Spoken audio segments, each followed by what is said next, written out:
all the questions at the end. Hi everyone, good morning and welcome to the Southern Universities Network. My name is Naomi Clements and I'm the Research and Evaluation Officer for SUN. Hopefully some of you will have recognised my face and recognise my voice. For those of you who don't know me, hello and welcome. Today we have a great webinar from Charmaine, who is from the Student Loans Company. So she'll be running through some information and updates about student finance. At the end of the presentation, we have a short poll, which is a couple of very quick questions just to gauge your responses and some general feedback about the session. Please feel free throughout the webinar to use the chat or the questions function to the right-hand side of your screen if you have any questions or if you're having any technical difficulties, either with video or sound links to the webinar. Very quickly, can I just double check that everyone can see and hear us? I'm going to step to the side just to see whether anyone responds in the chat function. So I'll hand over to Charmaine.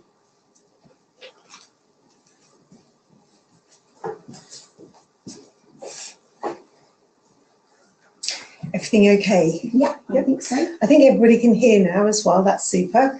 For those of you who don't know me, my name's Charmaine Valenti. I'm the Funding Information Partner Account Manager for the South East of England for the Student Loans Company. I'm proud to be able to present this for the Southern Universities Network today, and I hope you enjoy the actual session. On your screens, you should be able to see down at the bottom on the right-hand side, two logos. One saying the Student Loans Company and one says Student Finance England.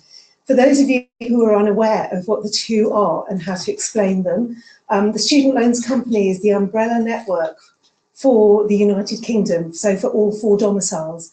And in each domicile, we do something different based on the policies of each domicile. And today I'll be covering Student Finance England policies for you.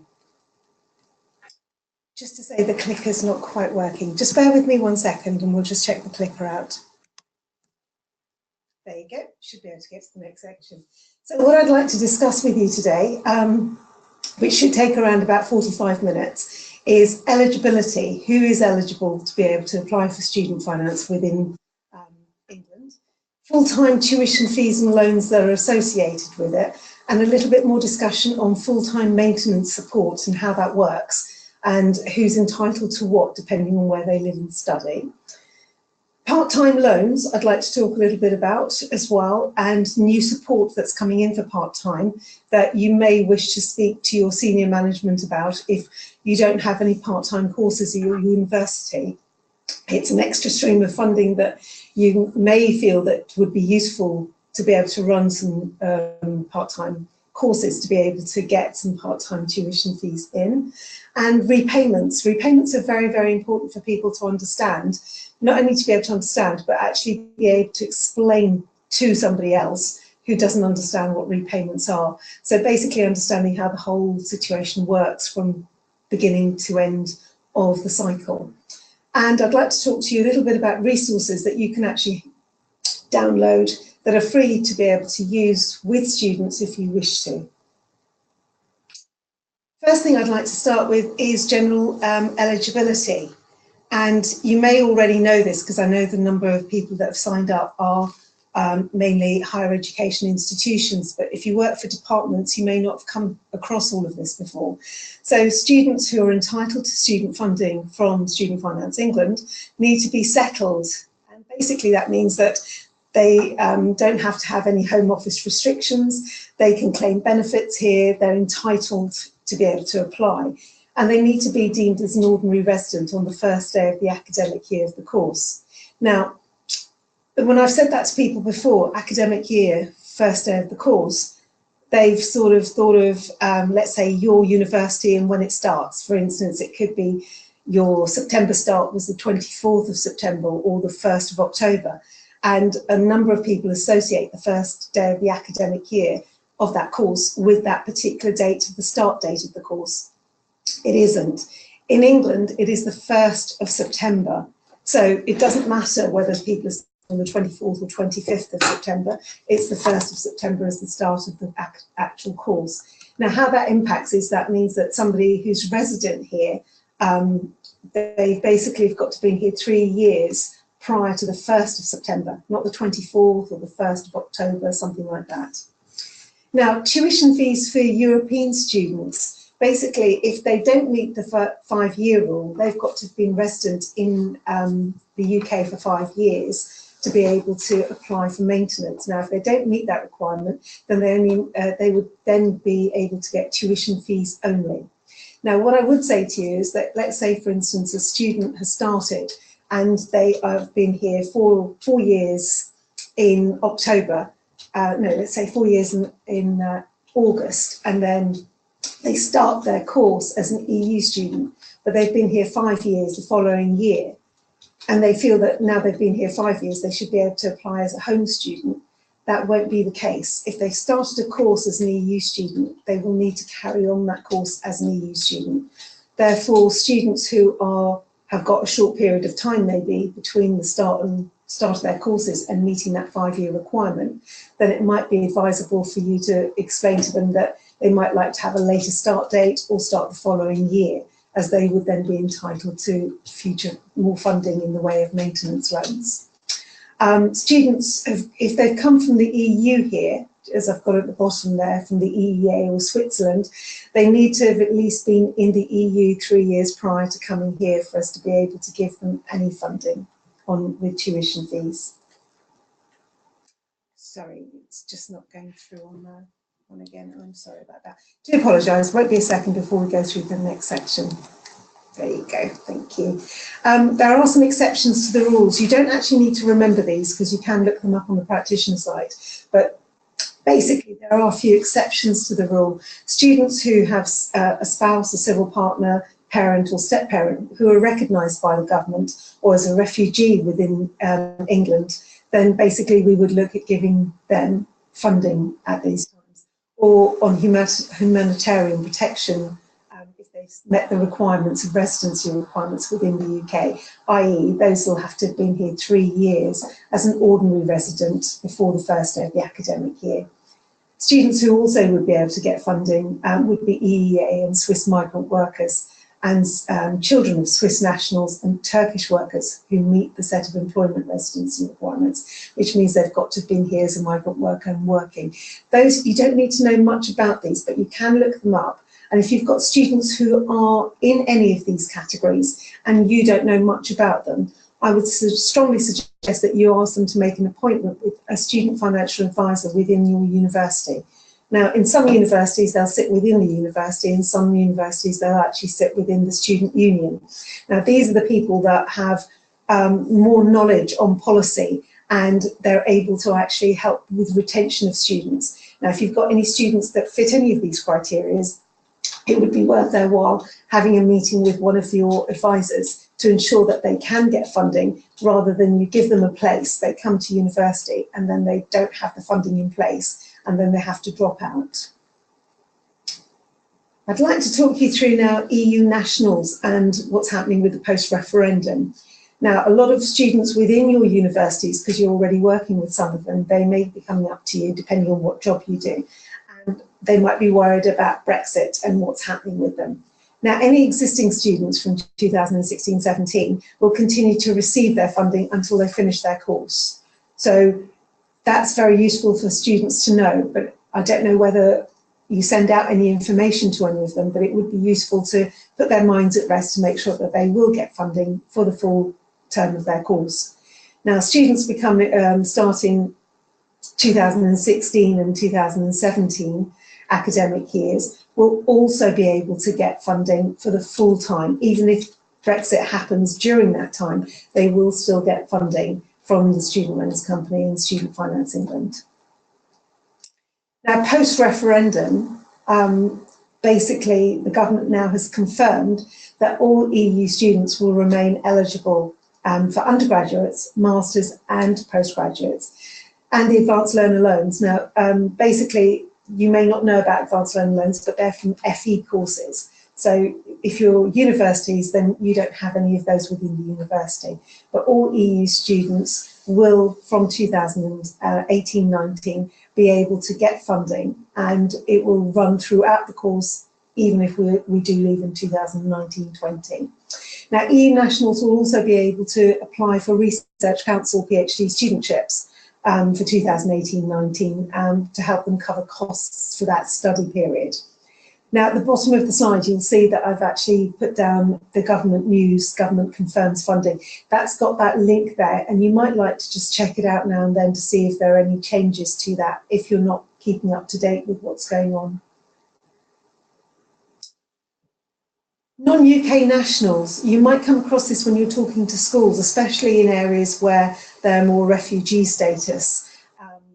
And this I will just talk you through as well. You may have seen this in 2015. A school leaver overturns immigration-related blanket ban on student loans. Basically, this came out where a student took the government to the Supreme Court in 2015, and she basically said that she'd lived here an awfully long time, and she felt that she'd got very good grades and she would like to be able to go on to university. And when she applied for student loans to the Student Finance England section, she was declined based on her category of being a non-resident. Obviously, schools are free within the United Kingdom, but when it comes to student loans, there are certain policies, and she certainly didn't meet that criteria. And so, therefore, the Supreme Court felt that it was not fair that she didn't get this funding, and therefore the government put an interim policy in place in 2015 to consider such applicants while they considered what policy should be put in place. So this is the new policy. If you've not come across it before, it's called a long residency policy, and it basically means that students who have not met the requirements of their residency in the United Kingdom will be looked at. Now, there are specific requirements, and if you are working in these areas, this would be useful for you to make sure that you know and who you should refer students to. But if a student is under the age of 18 and they're applying to Student Finance England, then they've got to have lived here for 7 years prior to that date. Applicants who are over 18 and above will either have spent at least half their lives here or 20 years. Now, this needs to include 3 years of lawful residency, like we've given them discretionary leave to remain or exceptional leave to remain, that sort of thing. And that needs to be in some sort of paperwork. This is where it comes a bit of a stickler, is because for students who have already who might meet this residency, who've come to you and they're funding themselves through, we're not going to be able to do it retrospectively for these new students, for these other students that you've already got there. So they won't become eligible if they've already started their courses. So you will need to probably deal with a few students within your universities who might feel that they found out about this and they feel that they now meet the criteria, but they won't, unfortunately. So you will need to explain that to them.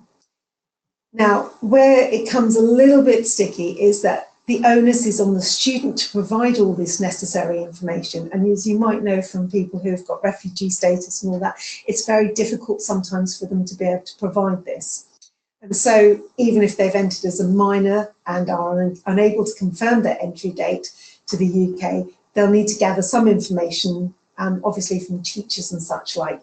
Now, these students that you've got here, although you can tell them that they might very well be eligible, I mentioned previously in a few slides before, your student financial advisors, they're so exceptionally good at, they have such good knowledge, and they will be able to help the student. And before a student gets accepted onto the course, it would be useful for you to put them in touch with your student financial advisor and for them to go through what evidence that they might need, so that they can help them gather all of this evidence up, copy it, and make sure that they've got it all before they send it to Student Finance England. Now, for students, what information can you get for them? Well, firstly, if they've been in the UK and they've been going to school, then you will be able to get the teacher's information, but it will need to be on headed paper and signed by the school. And basically other information that you could get on the parents being here is maybe things like If they've been renting, their rental agreements. If they've got bank statements, then they'll show that money's been going in from there and what date it opened up. Doctors, they'll have signed on with doctors, and if doctors have seen them, then that could be a letter. There's not one specific thing that they need to send in. It's actually getting a number of pieces of information and gathering that evidence to be able to put support material through for them to be able to be accepted. So if we now go on to tuition fees and the types of loans that are waiting, I've put down there that all information is awaiting final approval on policy. Just to let you know that the memorandum, albeit exceedingly late this year, is now on our practitioner website for you, and it came out last week. Albeit that it's there, it still needs signing off, and it won't be signed off till about January time. So although it's we're waiting that final approval, just to say that it will be approved probably at the end of January. Now, for those of you who may be new to higher education or don't deal particularly with certain areas, I'll just go through things like all your courses. If you're a university that is a state-funded university, all your courses will be registered with HEFCE, the Higher Education Funding Council for England. And basically, if you are a private university, you will also be registering your courses through HEFCE if they attract funding. Now, I've put down there TEF, that's the Teaching Excellence Framework. If you work within different departments, you may not be aware of the Teaching Excellence Framework, which came out a couple of years ago. So that is impacted on fees. Now, if you've got your course registered with HEFCE and you've actually got a TEF award for your university, your fees will have gone up, and you could have put them up to 9,250. Now for 2018-19, the levels will remain the same. They're not going to go up in the way of tuition fees. You'll also have something called an accessor grant with OFFA, the Office of Fair Access. Now, just to let you know that HEFCE and OFFA next April will become the Office for Students, and everything will still be running through them, but they will have one office as opposed to two. Now, students who are going to go to a private university will be paying something different, and I will explain that in the different slides a little bit further on. Now, all tuition fees are paid directly to the university.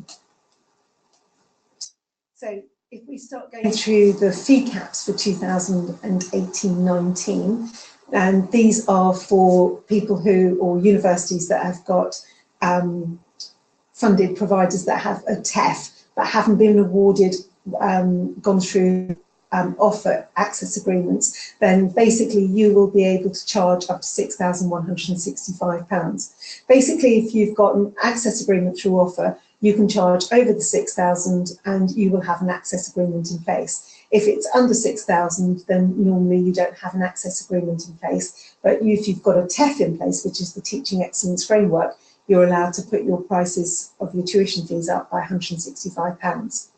Now, the reason I explain all of this as well across the board, because you might be people that are going out to do talks in schools, and if you are, then you can't specifically talk only about your university, you've got to talk about university in general, and therefore you will need to cover things like private universities and the costs of those as well. Now, for those universities that don't have a current Teaching Excellence Framework, some of you may not have gone through that, then you're not allowed to charge more than £9,000 if you've got an access agreement in place. And for those who don't have an access agreement in place through offer, the maximum you can charge is £6,000. It's confusing for the public to know which is which, so it's good for people to understand what's available for them. If we now talk through some of the policy overviews for them, as I said, for 2018-19, the maximum fee would be £9,250. But if you're going to do a part-time course, the maximum fee with a TEF award will be £6,935. Basically, all tuition fees still get paid for undergraduate directly to the university.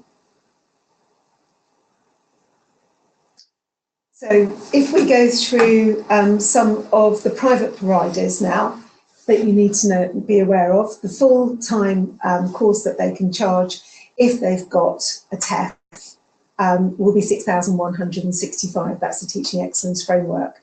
If they haven't got a TEF, the maximum we will give to a private provider for tuition fees is £6,000. And for part-time, you can see that with a TEF it's 4,625, and without a TEF it's 4,500. Now again, the tuition fees are paid directly to the private university. Now the private universities could be charging a lot more than that. If they're going to be charging, say, £12,000, we will still only give a maximum of £6,000 for the full-time, or £6,165 for the full-time with a TEF. So the student will need to be aware that they have to find the balance themselves and pay that to that private university. So they're self-funded for the balance of that amount of money, unlike with a state-funded university. Maintenance support. What maintenance support will they get? Now, maintenance support depends on where they live and study and what their household income is going to be. Now, this particular slide that I've got up here is actually showing all the maximum levels. So maximum levels means it's means tested. And for students who are not eligible for benefits or aged over 60, if they're fully means tested, they'll get £11,354. But if students are eligible for benefits but not aged over 60, the maximum they'll be able to get is £12,382. But students you might be getting, and you'd be surprised at how many people are actually coming back to university, but they're aged over 60. The maximum that they would be able to get in the way of a tuition fee, maintenance loan would be £3,680. These are all loans, no grants in this particular amount. Now I'm going to break them down into different areas. So it depends on where they live and study. So I'm going to go with one because otherwise we'd be a bit too long if I explained every single one of those. But let's stick with a student not eligible for benefits, but who isn't aged over 60. So the majority of students. Now, if they live at home with mum and dad and go to university and they're fully means tested, they'll get £7,324. If they're elsewhere is generally outside of London. So if you're going to be in Exeter, you're going to be in Leeds, you're going to be in Kent, that's all outside London. And they live away from home and they study they live on campus. The maximum they'll get is £8,700. But London, if they live away from home and study in London, it will be £11,354. Now, London is anything within the M25. There is an exception to that rule, which is Royal Holloway University of London, which is just outside the M25, but it does attract the London Allowance. And also, if you're talking to students and if you've got more than one campus and some might be outside London and some might be inside London, you will need to explain to them that if they're in London, they'll get a different rate to if they're outside London, and they won't really understand that or be aware of it. So for those universities who have that, they will need to do a little bit more explanation. So here I've brought it down. We're still sticking with the students who aren't eligible for benefits and are not aged over 60. Now, if they live at home with mum and dad and they're coming into university, then the maximum loan, as I've said, are in that section there, 7324. But if they're going to be non-income assessed and the parents are earning too much income or they're not supporting their child with trying to give them extra funding, then the maximum the student would be able to get is, if they lived at home with mum and dad, £3,224. Now, if a student's going to get this money, they're not going to get it in one go. They'll get it over 3 terms. They'll get it in September, again in January, and again in the final term. Some universities do have 2 semesters. Now, if they do, we will still pay it over the 3 terms. And I think most universities are aware of that, and they have worked the way that the students pay over the 3 terms.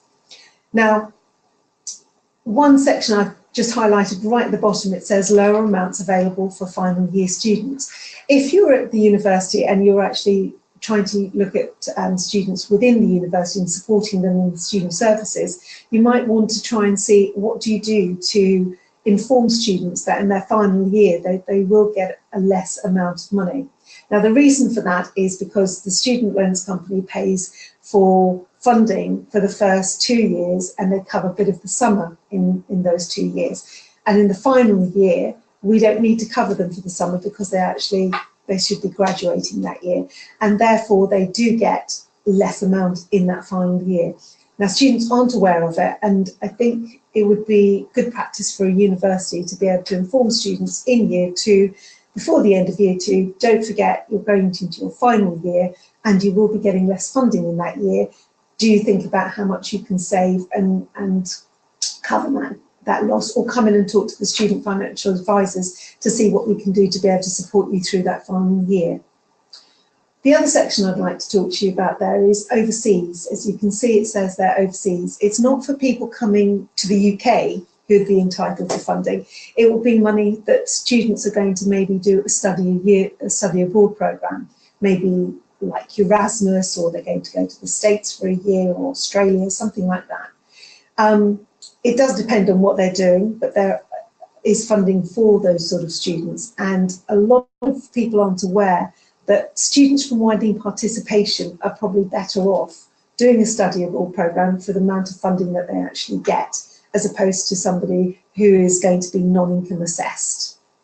So, as you can see there, the non-income assessed amount for a student going on a, say, Erasmus year abroad will be £4,816, whereas for a student who's going to be fully means tested, it's £9,963.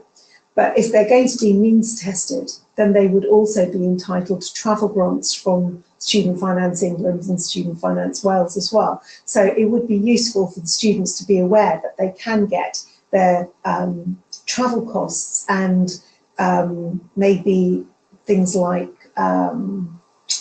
their visas that they need to have, or mandatory insurances that they have to have. We will pay for all of those. So the flights we will also pay for, but the first £303 of that amount they will need to self-fund. So a student who is able to do a study abroad programme from widening participation would get more support with their travel and their maintenance and their visas than a student who doesn't have that sort of funding available to them, who's going to go non-income assessed. This slide's quite useful for you to be able to use with students if you do go out and talk to them. Basically, it explains where the household income is. So if you're talking to parents, I would say to them, look, if you're on £40,000 a year and if your child is going to live at home with you and go into university, whether it's London or elsewhere, the maximum that student will get is £5,473. But if they go to the university and it's an elsewhere university, they'll get £6,828. But if they go to London and live in London, then they'll get £9,449. Saves you having to talk about what incomes people are getting, and they can fit into some of those brackets. And it's easy for them to actually understand what their child would get going to university. But don't forget to say that this money isn't paid in one go, it's paid over 3 terms. I'd like to talk a little bit about estrangement, because estrangement is one, if you're going out to talk to students, it's a bit of a difficult area for students to be able to understand whether they're estranged. Some people just have an argument with their parents and then they go off and they say, well, they're estranged. That's not quite going to work. There are very specific policy requirements on estrangement, and the student has got to have limited or sporadic or no contact with their biological or legally adopted parents for us to be able to actually support them. And as far as possible, we need to satisfy ourselves that it is definitely an estrangement and it's genuine, and that reconciliation is not going to be there, so that parents aren't going to be supporting them. Now, if you're coming across any of these, as I've basically said before, who do you need to recommend them to? So if you're working closely with schools, for instance, I would definitely recommend that you actually say to whoever it is in the schools, or the SENCOs, or whoever's taking charge of those sort of students, is to get them in touch with your student financial advisor well before they're coming to your university. And they will be able to help them through the estrangement and how we work with them. Now, basically, there are a number of areas that can actually help you. Standalone is a specific charity for estrangement, But you might also have students who come in care leavers and you're not sure who extra can give them support. Propel has got a really, really excellent website to be able to help students through and find out not only students who are in care, but estranged students or vulnerable students should be looking at all of these sites. The Become Trust also looks at children who are in care. Brightside, across the board on vulnerable students, they look at everything, and they also have mentors and advisors that will try and help the student. The National Network for Care Leavers Association also looks at that and has specific links in different areas. So if you're not sure who's in your area, it would be worthwhile having a look at the National Network for Care Leavers. And the Care Leaver Association as well, excellent support. Even if they can't help you, they will try and signpost you to be able to help provide you with information.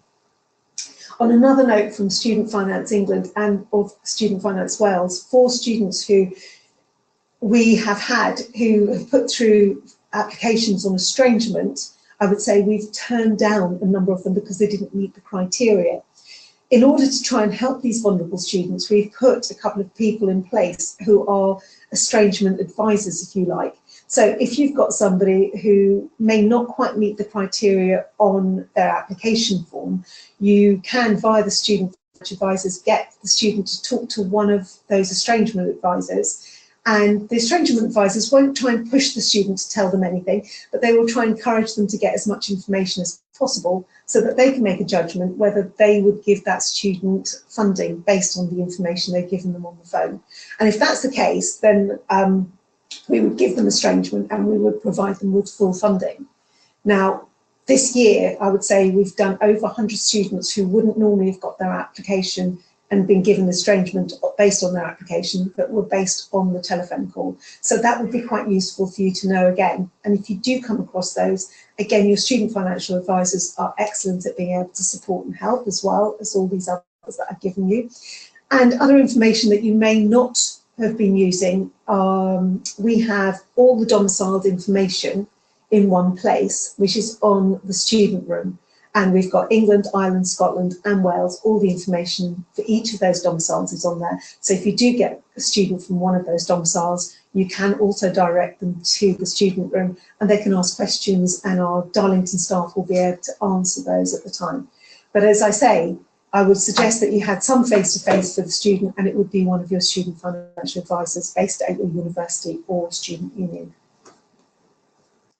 So if we now go through a little bit more on what's independent, because an estranged student and a care leaver would be deemed as an independent student, but also a student who might have care of a child under the age of 18, even though they're not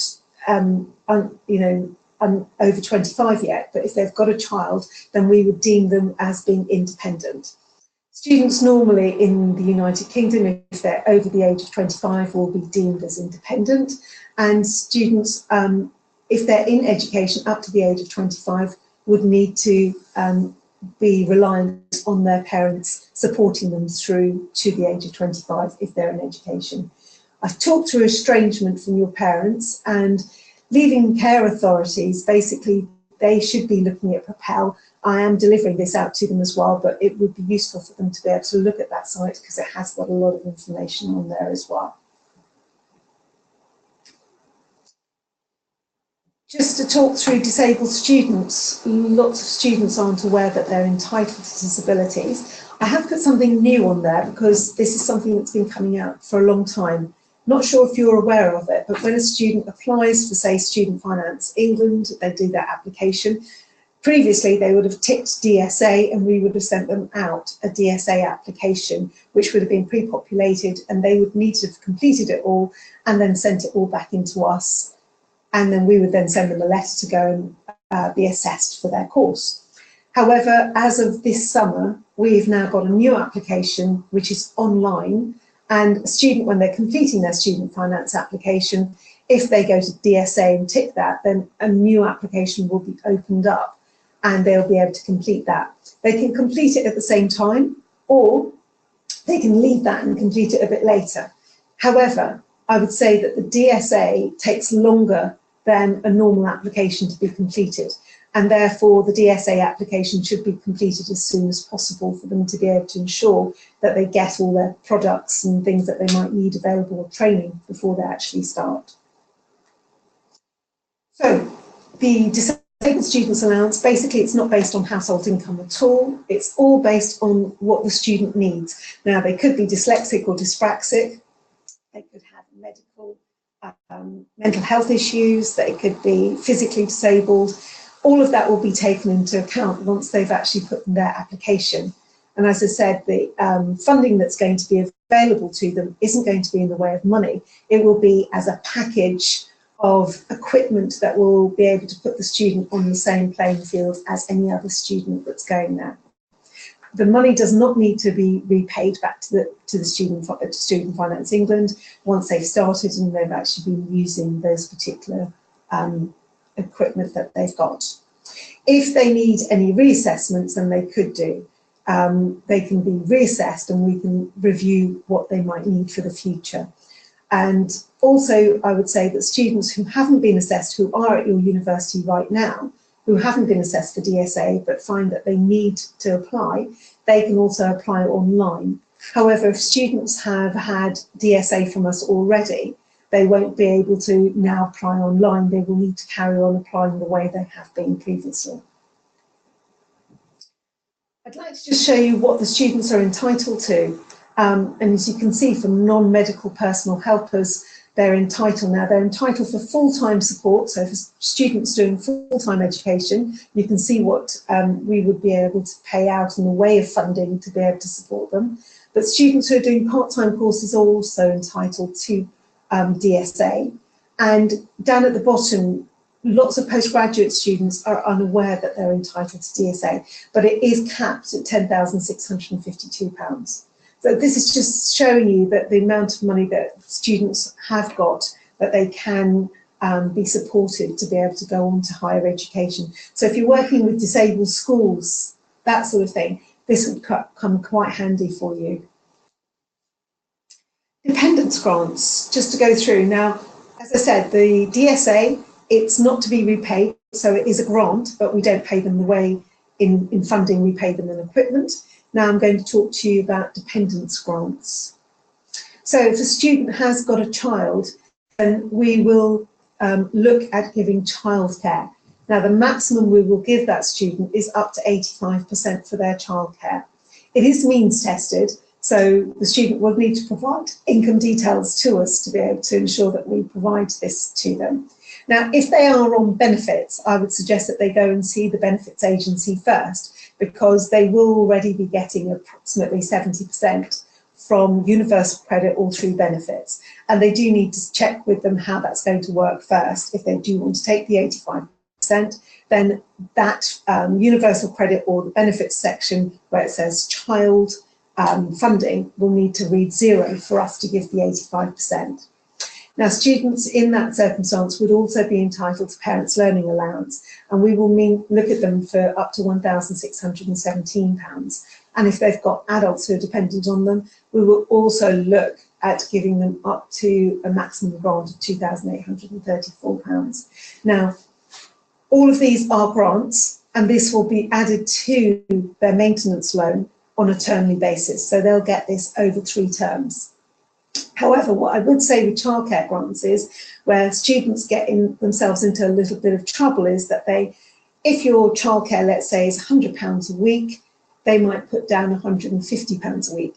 We will pay that to them, but then when we do a check in December, come January, we will realise that we have been giving them too much money and we will take it away from them in the second term, and then they might be very well short. So it's really up to the student to make sure that they actually put down the correct amount of money that they will need for each week. I'd like to talk through part-time. Part-time basically for 2018-19. I've talked you through if you've got all HEFCE providers with a current TEF, they can actually put their fees up slightly as well. So if it's going to be for HEFCE providers with an access agreement but don't have a TEF, will be only allowed to go up to 6,750. But if they've got the Teaching Excellence Framework, then they can go up to 6,935. Now, the heavily funded providers with a current TEF award but don't have an access agreement, the maximum that they would be able to get for those providers without that would be 4,500. But if they've got the Teaching Excellence Framework, then they would be able to charge £4,625. So part-time providers with a TEF award can also apply for non-means tested tuition fees up to £4,625. So part-time, there are certain rules for part-time that they will need to adhere to. And if they're going to try and get support for that, the intensity has got to be at least 25% of the equivalent full-time course. Now, one question I do get is, what if they're just doing one module or something like that? Well, if it doesn't meet 25%, they're not going to be able to get that, right? And it's got to be 25% in each appropriate academic year across the duration of that particular course. Now, the student will be able to apply for DSA if they want to. And in the next few slides, I will be talking about the introduction of maintenance support.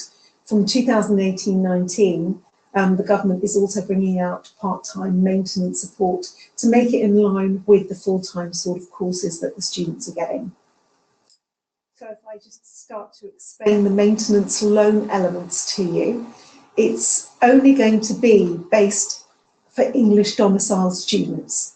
So basically what you'll need to do is the courses that the students are going to be able to have, if they're in England and the student is in England, they'll be able to get them.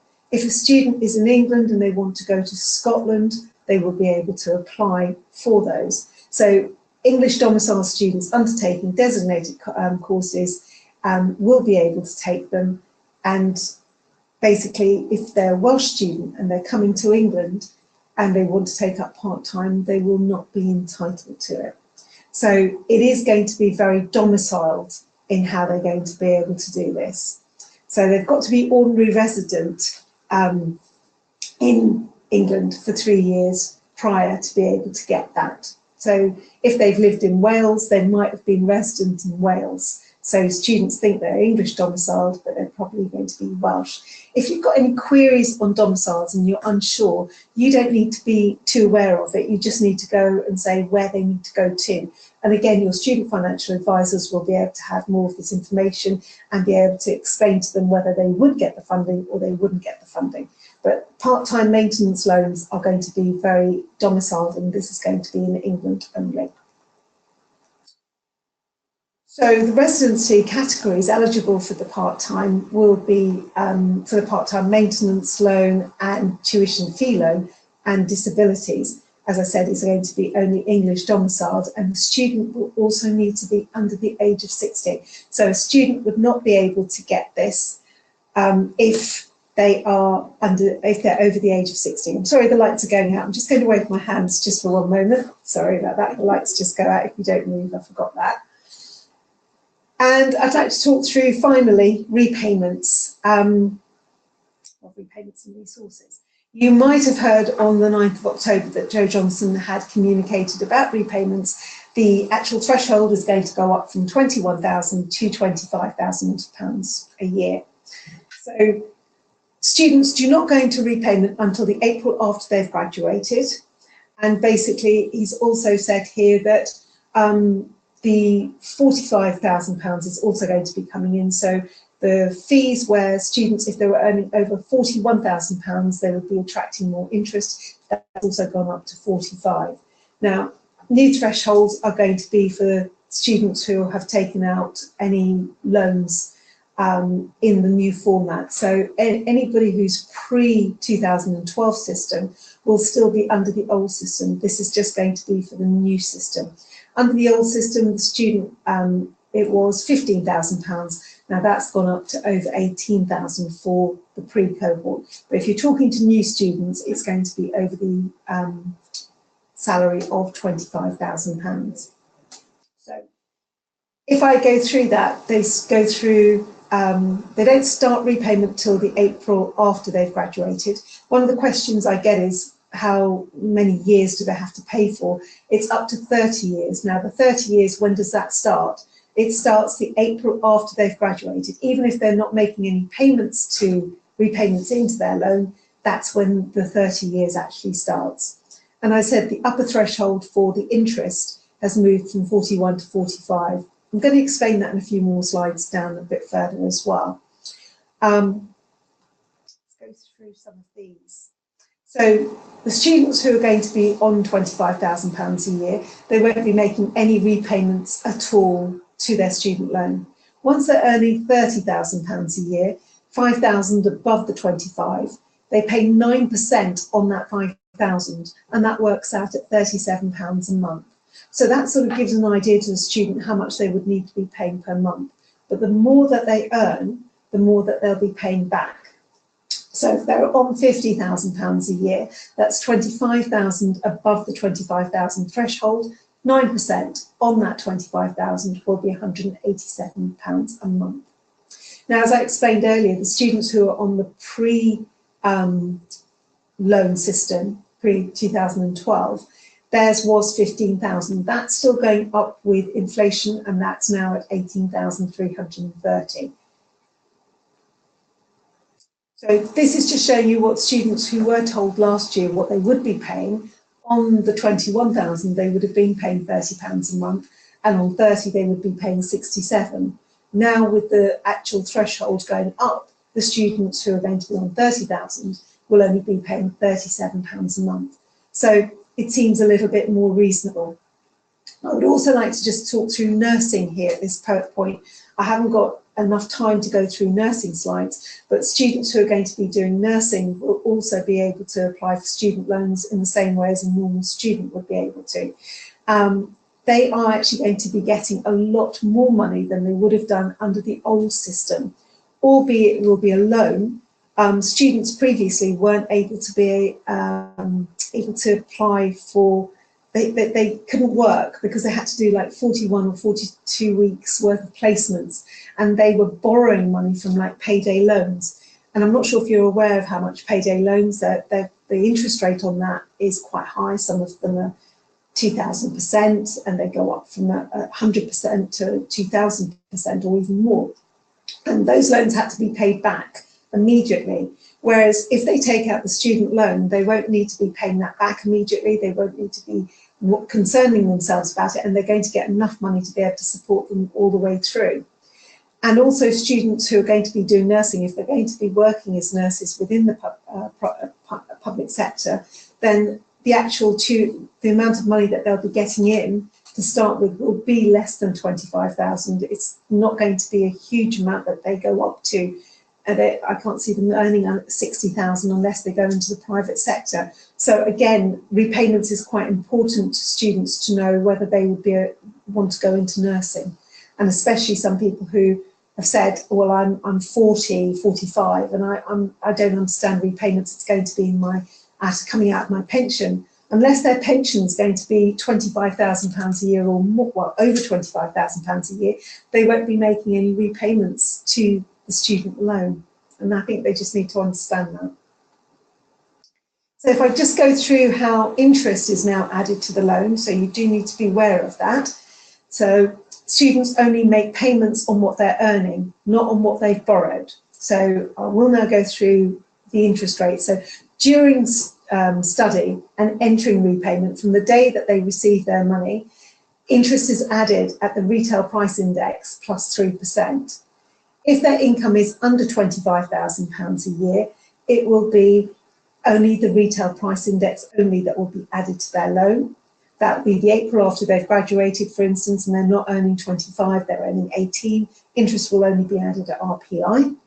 And if they're earning income between £25,000 and £45,000, it'll be interest at RPI, retail price index, on a scale going up to 3%. Now, students do want to know what they might be paying because they're on £35,000 a year.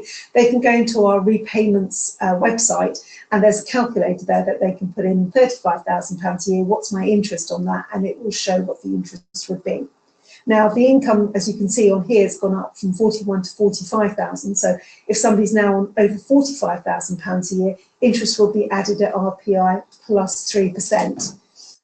Basically, the RPI rate is in March each year, and that follows through to September. So it's just showing you what the two plans are going to be. So I've given you the new loan as well as the old loan, repayment as the new loan and repayment as a master and doctorate. I just wanted to show you something slightly different here, because on repayments, how it works is the students on £25,000 a year will be making no repayments. If students are going to go into do a master's and they take out the new loans for masters or postdoctoral, these run separately, so they will be paying 9% on anything above £21,000, so they'll be making a £20 payment back on their masters. Now, students who are, let's say, on £30,000 a year, they've done their undergraduate on this new loan system, they'll be paying back £37 a month in the undergraduate, but they will be making £45 back on their postgraduate. So these two loans, if you're taking out an undergraduate and a postgraduate, aren't deemed as one loan, they're two separate loans. And on the repayment side, there it's 6% on anything above £21,000 for a postgraduate or master's loan, but for a repayment on an undergraduate, it's 9% on anything above £25,000 a year.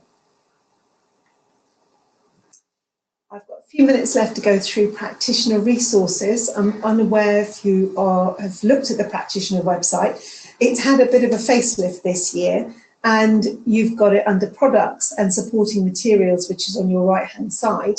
And when you go through to it, at the bottom, it's got the different types of it's got also for FE colleges, Advanced Learner Loans. It's got postgraduate, disabilities, and you can see the Childcare Grants as such.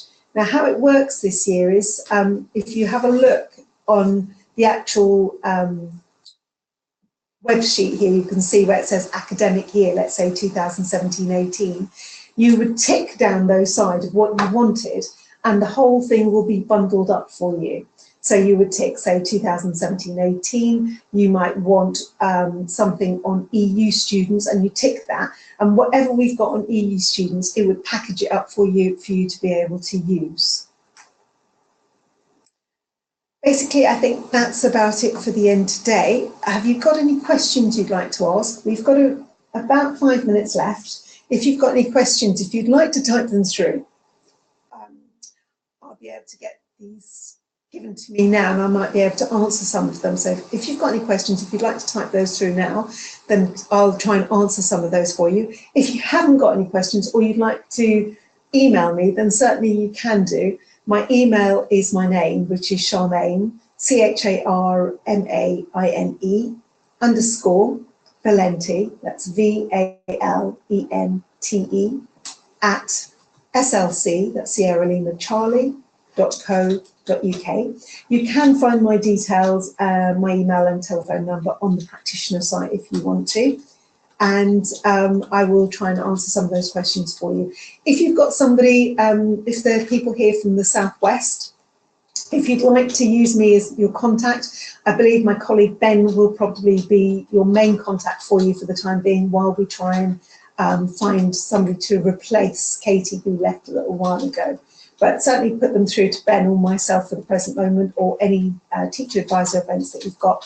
We'll be happy to come and try and run a session for you, or get somebody to come from one of our team to come and do that for you as well. Bear with me 1 second while I just check if we've got any questions. We have a question from Annie, who asks, does a student become eligible for a childcare grant only if they have full custody of the child? The question was if they become eligible for a child if they've got full custody. Generally speaking, they do need to have full custody or have some custody of that child. If they do have a child, then if they don't have full custody, I would suggest that you actually do still apply, but say that you have responsibility for that child. So there may be that you have to actually provide some maintenance for the upkeep of that child, and they might need to provide some proof with regard to that for them to be able to receive that childcare grant. it would all be taken on an individual basis.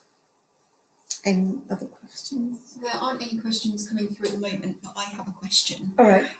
The accelerated degrees have been in the news quite recently, quite a lot of things in the news. Has there been any discussions with the student loans company about the funding for those loans and how they would differ? Accelerated loans has been out, and there has been consultation with our policy department to discuss how that's going to work. We haven't got any final policy on it yet. I would certainly say that the student loans company is well placed to be able to provide the loans for it because we do all the others. I can't see that we wouldn't be doing them. But having said that, how it's going to be set up and the way the policy is going to run and how the universities run those accelerated degrees as well, and whether they fit into the teaching excellence framework may also differ on the way that works. And with the access agreements going through the Office for Students next year may also impact. Thank you. Okay. I've had a couple of questions about the presentation being available afterwards. It will be, and the webinar has also been recorded, so everyone who wasn't able to join us today will receive a link to the webinar recording, and we will also send around the presentation as well. Okay, so you will have the presentation sent to everybody that's on the listing. And as she said, the presentation will also be available for you on the Southern Network site a little bit later. I think that's it for questions, is it? There's one more thing that I think you need to actually say about the feedback. Did you want to come do that? Thank you very much for your time. Nice seeing you all. So I'm just going to launch a couple of polls. I don't think they can see you there, can they? No. She's just going to launch a couple of polls. If you could kindly, it's only going to take a few moments, if you just fill those in, that'll give us a good lot of feedback to see whether this was useful for you or if there's something that you might like me to cover in the future. That's great, thank you.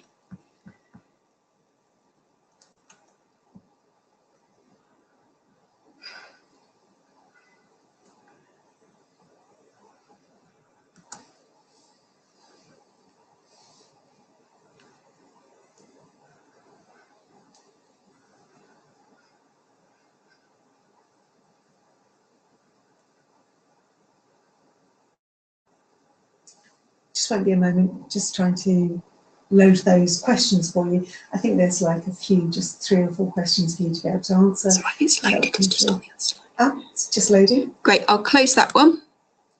The next question is coming. Great, next question's on its way.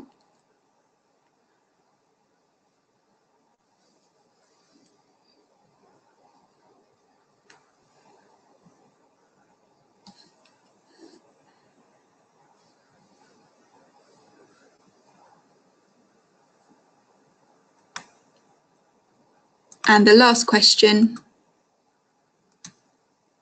should be in front of you now. Final question.